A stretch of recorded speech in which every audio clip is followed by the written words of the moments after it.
اللهم صل وسلم وبارك على سيدنا محمد وعلى آله وأصحابه أجمعين. يا صباح الفل، يا صباح الجمال، يا صباح الفطير.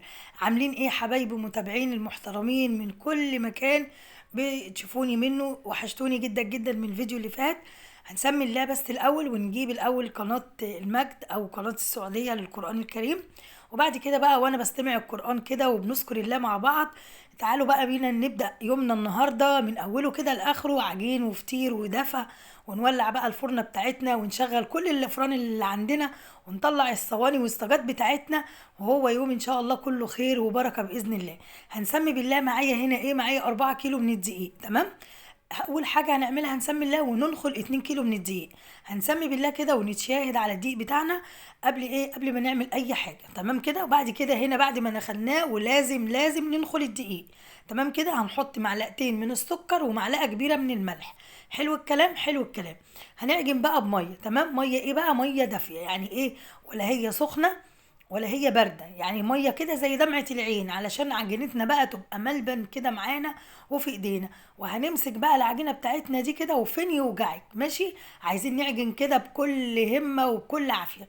طبعا انا قربت من الكاميرا علشان ايه؟ تشوفوا العجين بتاعنا كده وهو ايه في المراحل بتاعته. طبعا الميه ملهاش مقدار. الميه على حسب نوع الدقيق اللي انت بتشتغلي بيه. تمام كده. على حسب المقدار، وعلى حسب ما الدقيق يشرب ميه قد ايه معاكي. المهم العجينه بتاعتنا تكون متماسكه وتعجني فيها لا يقل عن 10 12 دقيقه. تمام كده. بحيث ان هي تبقى ناعمه معاكي. وبعد كده بعد ما خلصتي بقى عجن كده، بجيب ايدي كده ببلها في الميه وبضرب العجينه كده بكف ايدي، عشان انا عايزاها تبقى طريه معايا. الحركه دي يا جماعه بتفرق جدا جدا، بتخلي ملمس العجينه معاكي طري جدا وناعمه وفي منتهى الجمال وما بتاخدش عجن معاكي. انا بص بفضل اعجن فيها لحد ما الاقي العجينه معايا بقت ناعمه جدا وما بتتقطعش معايا. يعني بتيجي تفردي العجينه كده او تشديها تلاقيها ما بتتقطعش، بتلاقيها ناعمه كده في ايديكي يا ست الكل. هنسمي الله كده بعد ما عجننا بقى عجينتنا وتمام التمام. انا يعني بصي هسيبها كده حوالي 5 دقايق ترتاح، مش اكتر من كده. تمام. وبعد 5 دقايق بالظبط ما اطولش عليها عشان العجينه ما تريحش مني كلها. تمام. همسك بقى ايه كوره كوره كده، هبدا اقطع العجين بتاعي كده كور على حسب برضو الاحكام اللي انت بتحبيها. بس لو انت مبتدئه لسه في الفطير، حاولي الكور بتاعتك تكون صغيره عشان يبقى مورق معاكي. تمام يا ست الكل، تمام يا ست الكل. هنمسك بقى العجينه بتاعتنا بقى اي مقدار انت هتعمليه. ان شاء الله لو نص كيلو هيبقى من ايدك زي القمر وزي الفل. بصي بقى عندي 2 كيلو كده. بعد ما اكور العجينه اللي في ايدي دي، هعجن كمان ال 2 كيلو على مرحله تانية. يعني انا ايه؟ ما حبيتش اعجن ال 4 كيلو كلهم على بعض، عشان طبعا جهد وفي نفس الوقت اخلصهم ايه بسرعه. بصوا احنا هنقطع بقى العجين ده كله كور. بقول لكم بصوا الحجم بتاعها قد كده اليوستفنديايه، واحنا الايام دي بقى اليوستفندي كتير قوي. خلصناهم اهو زي ما انتم شايفين، خلصنا الكور بتاعتنا. اللهم بارك. هنبدا بقى ايه؟ نغطيها بقى بورقه كده استرتش عندك او اكياس او اكياس تلاجة، افتحيها وغطي. المهم العجين بتاعنا لازم يتغطى عشان ما ينشفش ايه والعجينه تشقق من على الوش. تمام كده. هناخد بقى ال 2 كيلو دي التانيين ونبدا نعجن فيهم. يلا بقى خلصناهم كلهم. عجنت ال 2 كيلو التانيين بنفس الطريقه الاولانيه، ودي كده الكميه معايا كلها وغطيناها وتمام التمام. واهم حاجه في الفطير تسيبي عجينتك يا ست الكل ترتاح. دي كده الزبده معايا. هناخد بقى الزبده بتاعتنا نديها بس كده نفكها، انا مش عايزاها تسخن. انا عايزه بس الزبده بتاعتي تفك ان انا اعرف اشتغل بيها. تمام. طبعا بعد ما تكوري الفطير بتاعك الكور دي سيبيه يرتاح. من احنا دلوقتي الجو برد، فسيبي العجينه ترتاح لا يقل عن ساعه. ما تشتغليش فيها قبل ساعة عشان العجينة تمشي كده معاكي سلسة وجميلة وما تردش معاكي تاني. الناس بقى اللي بتعمل فطير فاهمة الكلام اللي انا بقوله ده. ماشي. العجينة ما تردش. بصي تيجي تفرديها. هناخد بس نسمي الله كده وناخد اول كورة ونبدأ نفرد فيها يا ست الكل بالمنظر اللي انت شايفاه ده. انا طبعا عملت معاكم فيديوهات فطير كتير، يعني عايزة اقولك لا حصر لها. بس اهو زي ما تقولوا كده يا جماعة، الفطير دوت اساسي اساسي في البيوت المصريه، زيه زي المحشي بالظبط، ما نقدرش نستغنى عنه. وكل الستات البيوت بتحب تعمله. تمام. بيبقى حلو جدا وبيخلي كده الجو معاكي دفى كده في البيت وجميل، وريحه الفطير في البيت والمخبوزات بتبقى في منتهى القمر كده، حاجه قمر. بصوا بقى هنمسك اول كوره بقى ونسمي الله ونفردها. وبعد ما نفردها هنلمس كده ايه، هنفرد الاول بالزيت وما تكتريش الزيت.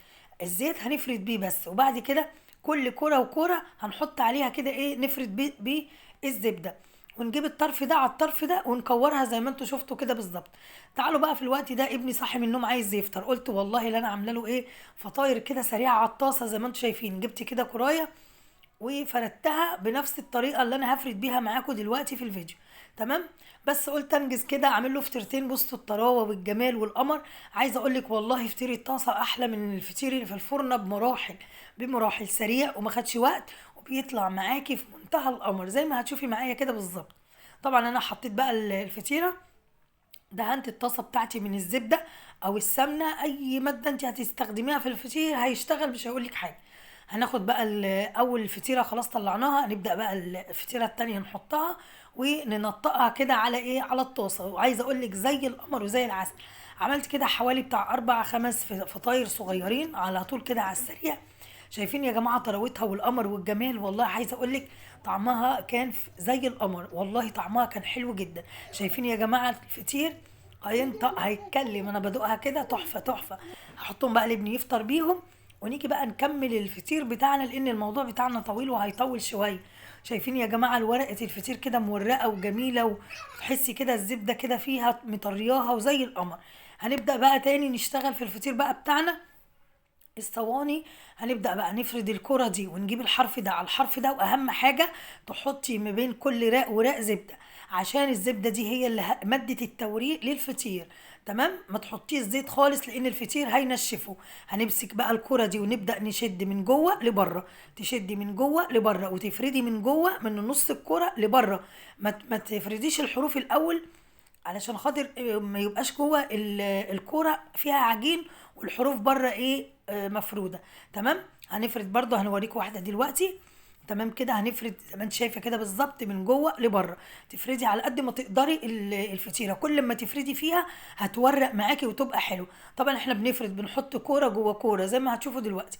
دي كده تقريبا اخر كوره هعملها. بعد ما بفرد بحط كده طبقه من الزبده، اوراق من الزبده، وبفرد بيها. وبعد كده دي كده اخر رق هنقفل خالص على الفطيره بتاعتنا بالمنظر ده. بصوا هندهنها برضو دهنه من الزبده ونحطها بقى نقفل عليها كويس، ونحطها في صينيه مدهونه بالزبده ونحط عليها من فوق زبده، ونسيبها ترتاح خالص. يعني برضو ما بين كل خطوه وخطوه في الفطير لازم تسيبيه نص ساعه راحه. يعني اهم حاجه عندك وانت بتعملي الفطير انه يرتاح، ان انت تريحي العجينه. صدقيني هتفرق معاكي جدا جدا، ومش يعني هتحبي بعد كده تعمليه. هناخد بقى الصينيه التانية هنسمي الله كده، ونبدا بقى نشتغل في صينيه الفطير اللي هي الرقات اللي فوق بعضها. يعني دي اسهل طريقه بتهيألي للفطير. هتمسكي بقى كل كوره هتفردي فيها بالمنظر ده. بصي التقطيع ده ولا يشغل بالك ولا تشغلي بالك خالص ولا هيبان معانا نهائي. تمام. هتبداي بقى تفردي لحد ما تحسي ان الرخامه باينه من ما بين الفطيره والتانية. يعني هتحسي كده ان الطبقه بقت شفافه خالص، طبقه الفطير او الكرة اللي انت بتفردي فيها هتلاقيها شفافة جدا، وهو ده المطلوب. تمام. ان انت تفردي كده فيها. نسمي الله برضو ونفرد كرة كمان معاكم.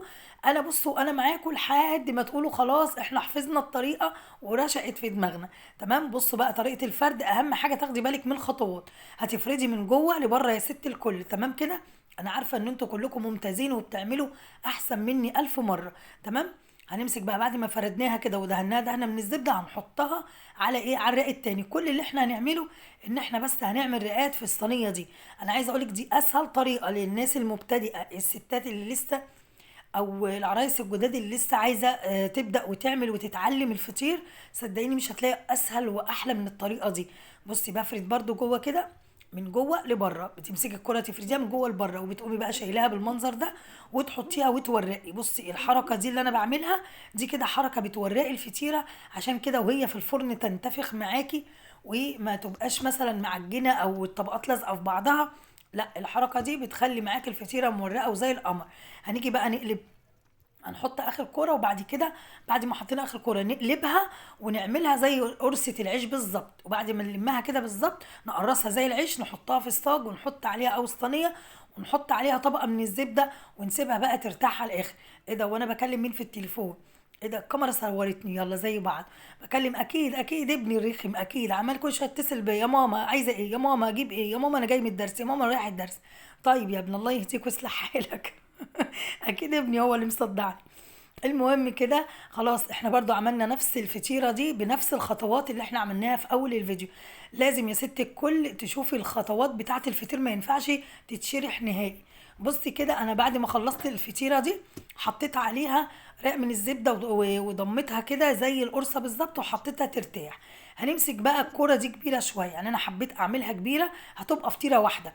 عايزه حضرتك تعملي الفطير كله بنفس الطريقه دي، تمام، هيبقى معاكي زي القمر. عايزه تحشيها اي حشوه انت عايزاها، بسطرمه، عايزه تحشيها نوتيلا، عايزه تحشيها جبنه موتزاريلا، عايزه تحشيها جبنه قديمه، عايزه تحشيها جبنه اللهم صل على النبي، جبنه ايه يا جماعه فكروني، اللي هي الحادقه شويه دي، الاسطنبولي. بصوا كله زي القمر هيبقى معاكي شغال. بصي بقى، هنمسك الكره دي بقى كبيره شويه عن كل الكور اللي احنا عملناها، تمام. دي هتبقى فطيره واحده. هنفردها بقى كل لما حضرتك هتفردي فيها هتتفرد معاكي، مش هتقولك لا. ممكن كمان حتى تنزل للمطبخ تحت ولا اي حاجه، عامله زي الستاره بالظبط. بنفضل نفرد فيها كده من جوه لبره، بتبقى معاكي زي القمر كده. وبندهن كده رق من الزبده زي ما انت شايفه، انا عايزاكي تغرقيها زبده علشان هي دي ماده التوريق اللي هتخلي معاكي الفطيره رقيقه. هنجيب بقى الطرف ده على الطرف ده والطرف ده على الطرف ده، طريقه سهله جدا اهي. ونحط رق من الزبده وهنطبق كده. بصي بقى، قبل ما نطبق ممكن تحطي اي حاجه انت عايزاها، اي حشوه انت عايزاها. هنطبق الرق ده على الرق ده، وبعد كده نلفها كوره زي القرصه بالظبط. خلاص كده كورناها وعملناها كده، بقت معاكي فطيره جاهزه، فطيره واحده بس تبقى معاكي زي القمر. وبرده الطريقه دي سهله جدا ومش صعبه خالص. لو في حاجه فاتتك، هاتي الفيديو تاني من الاول، رجعيه وشوفيها تاني وتاكدي منها. كده احنا خلصنا الفطاير بتاعتنا كلها وسيبناها لا يقل عن ساعة ساعتين ترتاح، تمام. بس غطيها عشان ما تنشفش معاكي. انا بقول لها، يعني بقول لبنتي تعالي قربي كده، قربي لنا كده على الفطير واحنا بنفرده. كل لما تسيبي الفطير معاكي يرتاح هيجري معاكي كده. بصي جري السنين، يعني بصي شوفي السنين بتجري ازاي.